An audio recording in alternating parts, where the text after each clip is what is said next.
Welcome to the deep dive. Today we're jumping into something that, well, it affects almost everyone. We had a listener, Elton, write in. He's worried about his family's salt intake. He knows it's high, and he's looking for some real healthier options that don't, sacrifice flavor. So Elton, this deep dive is for you. But here's the thing that really changed how we see this. Focusing only on high sodium, that's really just half the problem. The real mission is restoring a kind of nutritional balance. Okay, let's unpack this. We absolutely have to. Yeah. Because the health risks are, they're colossal. High dietary sodium it's the leading dietary risk factor across the globe. We're talking millions of deaths every year. Millions? From what specifically? Mostly from things like stroke, heart attack, and, progressive kidney damage. That's a really strong statement. How can we, quantify that risk for people? Okay, think about it like this. Unhealthy diets, which are mostly driven by high salt, account for nearly 20 times the years of healthy life lost compared to, say, physical inactivity. 20 times? 20 times. It really puts it in perspective. That's staggering. It really underlines why you call it the leading risk factor. It is. And when you look at the balance, the whole sodium to potassium ratio, it actually gets worse. I mean, most people focus on cutting sodium, but they completely ignore the other side of the coin. The potassium. Exactly. The numbers are they're shocking. Fewer than 1 in 6,000 Americans. Wow. Yeah, that's less than 0.015% of the population meet the recommended intakes for both sodium and potassium. We are just systemically out of sync. So our mission today isn't just about finding a salt substitute.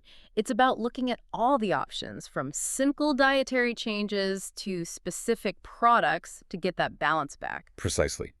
But before we get into the solutions, we have to say our mandatory disclaimer. We are not healthcare professionals. If you're thinking about making major dietary changes, especially if you have heart or kidney issues, diabetes, or you're on certain medications, you absolutely must consult your doctor first. Okay, let's start with the root of this imbalance. You mentioned we're out of sync. How so? Well, it all goes back to evolution, really. Our bodies, they evolved to handle a tiny amount of sodium, only about 750 milligrams a day. That's what our systems are actually designed for. 750 milligrams. And what are we actually consuming today? Oh, come on.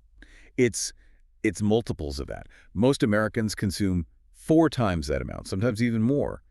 The American Heart Association's guideline is already up at 1,500 milligrams, and almost nobody even meets that. So we're just completely overloading the system. We are. It's like driving a car that's built to go 30 miles an hour, but you're flooring it at 120 all day, every day. That's what we're doing to our cardiovascular system. That's a great analogy. But let's flip the coin then and talk about the deficiency side, potassium. Right.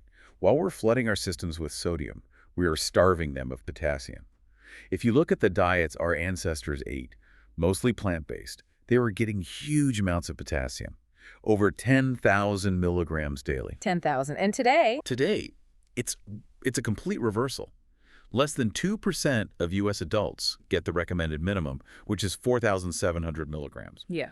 We've just fundamentally reversed the ratio our bodies were built on. So this isn't just some minor nutritional thing. It's a profound shift. It's a huge shift, and that's why health authorities have now officially classified potassium deficiency as a nutrient of public health concern. Yeah. You just can't solve the sodium problem without also solving the potassium problem. They're linked. Okay, so that's the problem. Let's talk about the solution, the payoff. Why does potassium matter so much? Here's where it gets really interesting. Well, the why is fascinating. Potassium actively lowers blood pressure. It works with sodium.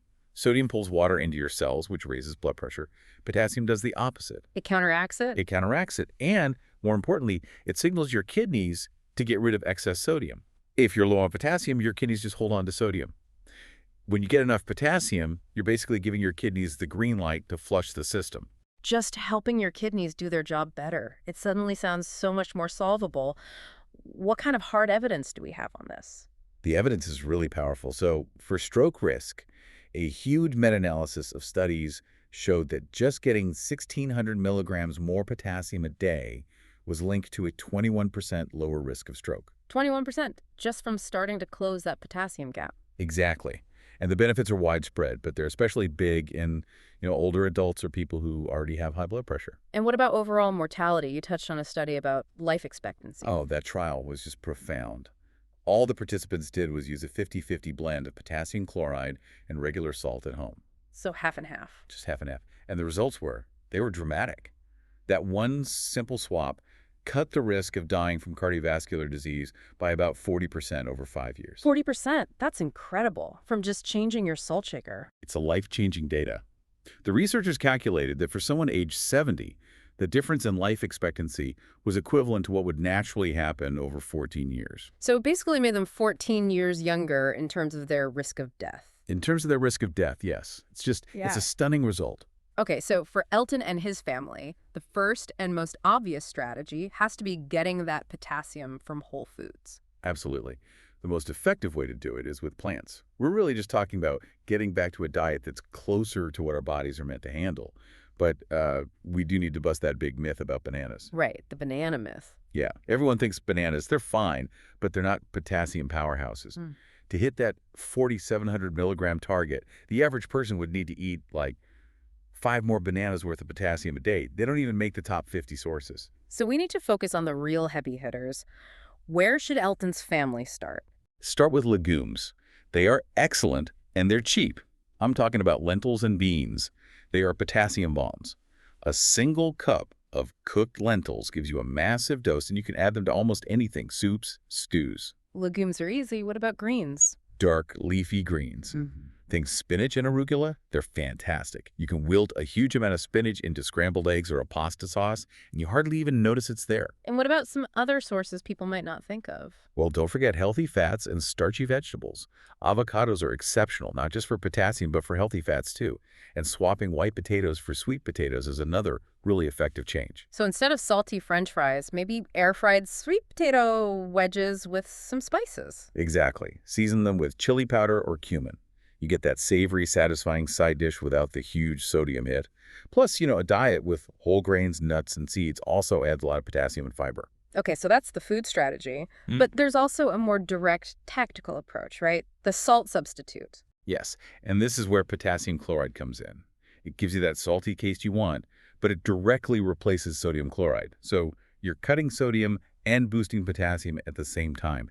It's a real win-win. And the clinical trials back this up, which is what's so compelling. They absolutely do. We saw trials where replacing just 25% of regular salt with potassium chloride cut the risk of developing hypertension in half.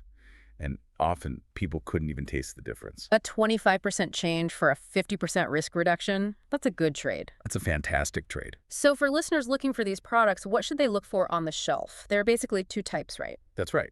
First, you have the 100% sodium-free products. They only use potassium chloride. They'll be labeled sodium-free or salt substitute.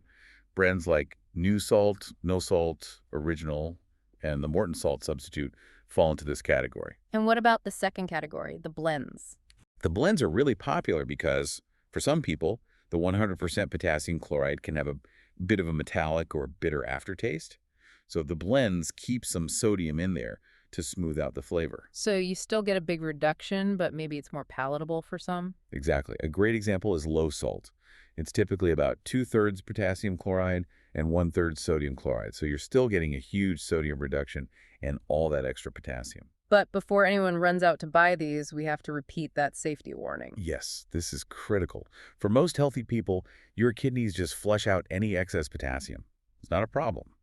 But if you have severe kidney disease, severe heart failure, or diabetes that affects your kidneys, this could be dangerous. And certain medications, too. Right. Some blood pressure medications can impair how your body gets rid of potassium. So for anyone in those categories, you must talk to your doctor before using these substitutes. Okay, so we've got the whole foods and the substitutes. Let's give Elton some final practical tips for the kitchen, things he can do every day. The first one is the simplest, but maybe the hardest. Just stop adding salt at the table and really cut back when you're cooking. The great news is your taste buds adapt. It takes about 2 to 4 weeks. A little retraining period. A retraining period. And after that, you'll find that overly salty processed foods start to taste, well, unpleasant. And while that's happening, you need other flavors to fill the gap. You do. Think acid and aromatics. A splash of lemon juice, lime, or vinegar at the end of cooking can give you that bright zing that salt often provides. And of course, herbs and spices. Go wild with them. Pepper, onion powder, garlic powder, cumin, chili, rosemary. They add so much complexity and depth of flavor. The easiest way to avoid sodium, though, is to just choose foods that don't have a label in the first place. That's the ultimate hack, isn't it? Yeah. Focus on fresh, unprocessed food. It's almost impossible to eat too much sodium if you're just eating fruits, vegetables, and lean proteins you cook yourself. But for packaged foods, which are, a reality for most families, is there a quick trick for reading the label? Yes. Here's a simple one. Only buy foods where the milligrams of sodium are less than the grams in the serving size, or less than the number of calories. It's a quick filter that weeds out the worst offenders. One last tip, and this one's a little sneaky. Watch out for hidden sodium in fresh foods. Right. Always choose frozen vegetables over canned, if you can. Canned often have a lot of added salt. And check the fine print on packages of fresh chicken or pork. Many are injected with a sodium broth to add weight. Look for no added sodium. So what does this all mean for Elton and his family? It sounds like it means reframing the whole thing. It's not just cutting salt. It's about building a better balance with high potassium plants and maybe some tactical use of substitutes. Exactly. The problem of high salt intake is huge, but the solution can be simple. It's about re-engineering the food you make at home to favor that essential potassium-sodium balance our bodies are crying out for. Of course, we should all eat more greens, but the results swapping out chlorine-based salts with potassium-based salts have been so dramatic. What's to lose? Brands like NoSalt, NoSalt Original, Morton Salt Substitute, and Low Salt offer viable options. And here's a final thought to leave you with. While we all focus so much on cutting sodium, remember that the two leading dietary risks for death globally are eating too much salt and not eating enough fruit. There are two sides of the same coin, and you can solve both problems at the same time.